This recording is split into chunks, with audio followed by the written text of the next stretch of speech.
This video isn't to gain any kind of pity or make anyone feel bad for me, because I've never wanted that ever. And this is just I guess an inspirational video, I guess, to show you that what I had went through, what I was going through, maybe you went through the same things and you could get to the point that I've gotten to.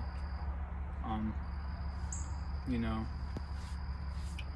I don't want to say I really grew up poor, but we did. Nobody in my family, I guess, made really over like 15,000-20,000 a year. And sometimes my stepdad would spend his money drinking, and sometimes they'd ask us straight up, like, do you want water or power for the next few days? We always chose power. And things like that. I watched my mom get physically, mentally, psychologically abused, and that made me angry at my stepdad, my real dad. They both did it. And it made me mad at her for not really really seeing what she deserved, and she deserved better. And she wasn't really putting it through us, putting us through that on purpose. But that's how I saw it when I was growing up. And that's really young. And my dad, when I wasn't looking at him through a glass, because he was behind there for child support and stuff. And when I was around him, he wasn't very nice. He was an angry person, a mean person. I was scared to wake him up, things like that. And I had moved up from Lancaster to Fort Mill here in South Carolina, and to fit in at first, I feel like I started smoking weed at 13, and by the time 14 rolled around, I was smoking and drinking. 15 rolled around, I was taking Xanaxes and really any pill that would get me higher than I was already high, and doing psychedelics, acid, mushrooms, really pretty much any drug but the really hard stuff, I guess you could say. Luckily, I had never got to that point. And I felt like it was always just to kind of fit in, to be cool, to make myself confident. I wasn't really a confident person unless I was high. And yeah, that's how I got through high school, pretty much. I slept through high school and got in some trouble with the law. I ended up with, I think it was like 14 charges of like grand larceny and financial card theft, breaking into people's cars, and minor possession of alcohol, marijuana. I don't know how he did it, but my public defender got me down to 3.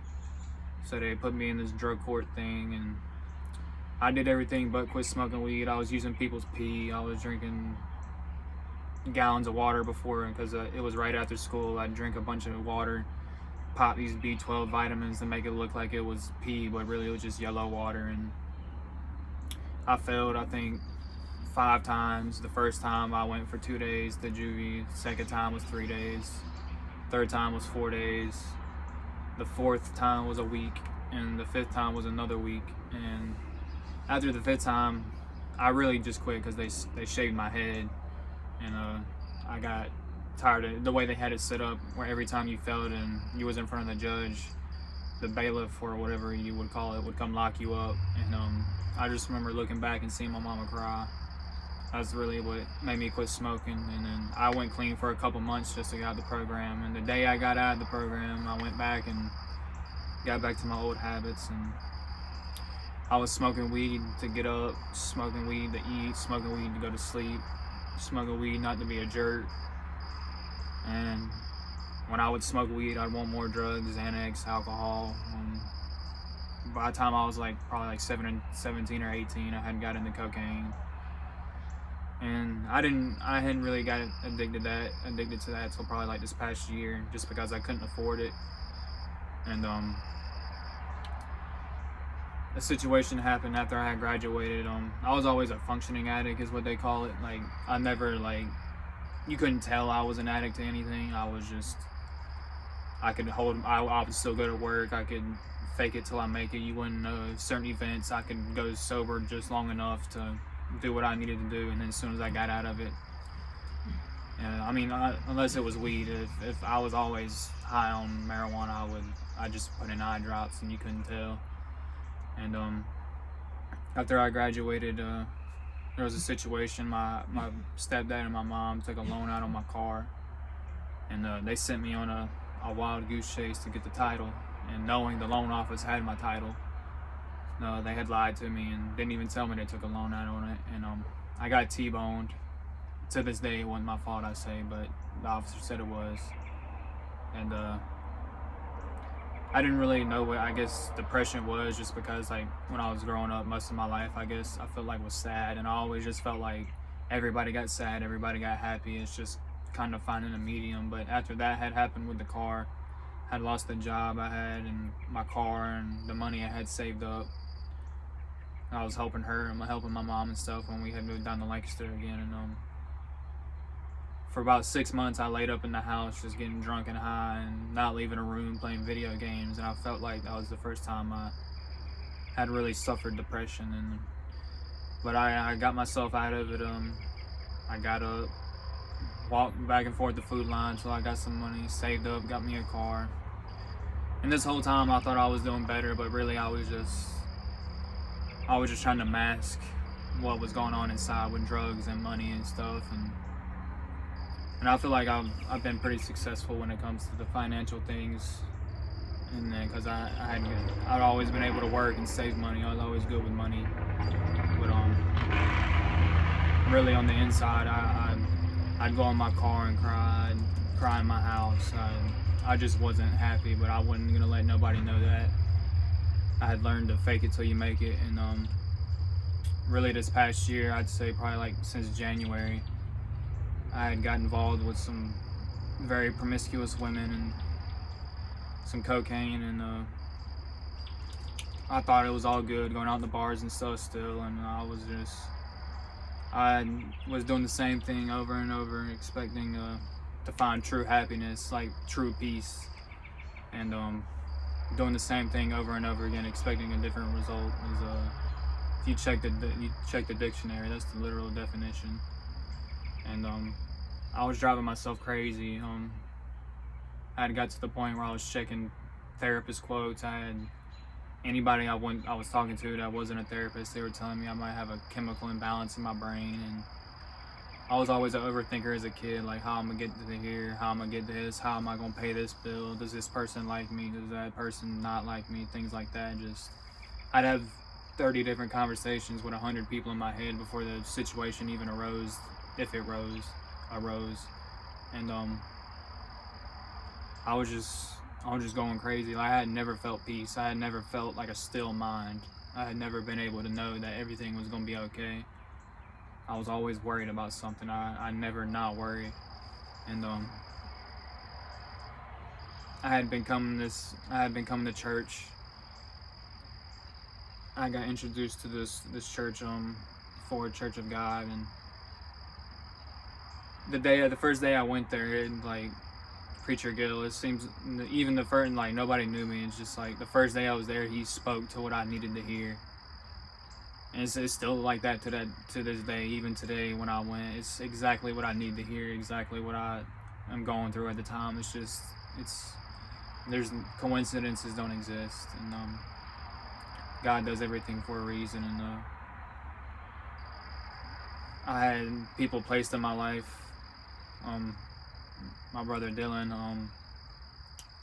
when I was going there the first, I'd say 4 or 5 times, I'd be sitting in the back. I'd feel great that Sunday, and then I would revert back to what I was doing. And there was one weekend, it was a Friday, I had texted Dylan what time Bible study was, and I was fishing, drinking beers, and he said 7, and I think it was like 6:30, and I was probably about 45 minutes away. And I really just wanted to know what the time it started. I probably wouldn't have ended up going, and because I was drunk, and I wasn't drunk to where I was sloppy drunk, but I definitely shouldn't have been driving. And I went to go past somebody on the way home, and I didn't even see the cop sitting right there. That's how you know I was intoxicated. And he pulled me over. He could have blew me, he could have searched me, and he didn't. Somehow I got home that night, And then when I got home, I kept drinking, got some more cocaine, did all that. And I had work at 6 o'clock in the morning. I didn't go to sleep. I partied all night and went back to work. And I had left some of my cocaine out on my counter. I'm thinking it's my house, nobody's gonna take it from me, this and that. And a couple of homies that my good friend had, well, they were his work friends, and it was a good friend of mine. He invited them over, and we were doing like swapping bags and stuff. And I worked from 6 a to 6 p, just fiending for that bag. That's all I could think about. I couldn't wait till I got off to do another line. And when I got home, it was gone. And I nearly punched a hole in my microwave. I tried to. I guess I just wasn't strong enough. And I went to go throw a plate at my wall, but the plate slipped out my hand. And then I smoked a blunt, and I was cool. Like it was like it never happened. Like I didn't get stolen from. Like I didn't. Like, of course, I ended up getting more cocaine that night, but like I wasn't angry no more. Like, and that's when I had realized I had a problem, really. And to ignore that problem, I got more drunk, invited more promiscuous women over, 2 of them, and I kept drinking, doing more cocaine and stuff. And they invited me back to their house, and my intentions were to, I was gonna have fun with them. And I got so drunk when I got to their house, I just hugged the toilet. And if I wasn't so drunk, I would have did what I set out to do. And I remember waking up at like 8 o'clock in the morning, and I was just like, all right, I got like 2 hours. Church starts at 11. I'm gonna get up and I'm gonna go. And I'm still drunk. Like I tried to get out the bed to pee, and I stumbled more than a few times, and I went back to sleep, and luckily I didn't wake up to go in time to church and get up in time to go to church. I slept till about 4 o'clock in the afternoon, and I just woke up that day. The first time I had been sober, probably, and like had been sober and not wanting to get high. I just knew I knew something had to give in, something had to change. And later that night, I texted Preacher Gil, and I just asked him like, how did he deal with the temptation?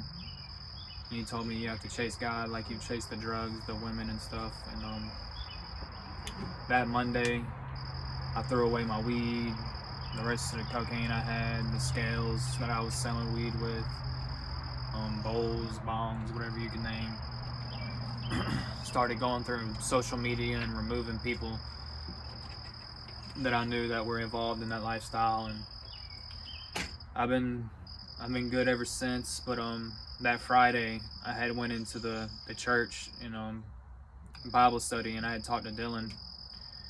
And he had told me, I was like, man, like, I'm just looking for peace. I'm looking for a way not to worry, a way not to, where I can just be confident and a good person without being high or drunk. And he explained to me his story and what it did for him. And I thought he was crazy. It's not that I didn't believe him, but I didn't want to believe him, I guess. And finally, I was like, nothing else is working, let's give it a try. And I got delivered April 28th, 2023. I sat there in front of the altar, the little podium Gila preaches at, and everybody put their hands on me, and they did deliverance. And it took longer than I feel like it should have, because I was still holding on to things, a lot of anger, the ability to not forgive, or the willingness to be unforgiving. And I said some certain names that I had to forgive, and it was just like a warm big hug, like goosebumps like went down me, and I just felt it. Like it is literally a physical feeling. And I've been worry free, I've been drug free, I've been set free. I mean, it's freedom, it's vindication, it's peace. It really is peaceful now. My head doesn't run in circles no more. I can just sit there and be calm, knowing that everything's gonna be all right, because God has a plan for you. He has a plan for everybody. If you walk in His faith, walk His path. And yes, you'll slip, you'll fall, but when you get up, you know where to get up and go. You don't revert back to drugs. You don't revert back to women or anything like that. You revert to Him, and you come to Him with a repentant heart, and you just know that everything is gonna be more than great. Everything's just gonna be amazing, and it really is an unbelievable feeling. And what we're put here to do is to get this feeling and spread it and give it to others and have as many people on his side as possible, so when the time comes, we have more people on the right than we do the left. And it's a great feeling. I've never smiled so much. I've never said I love you so much. I've never wanted to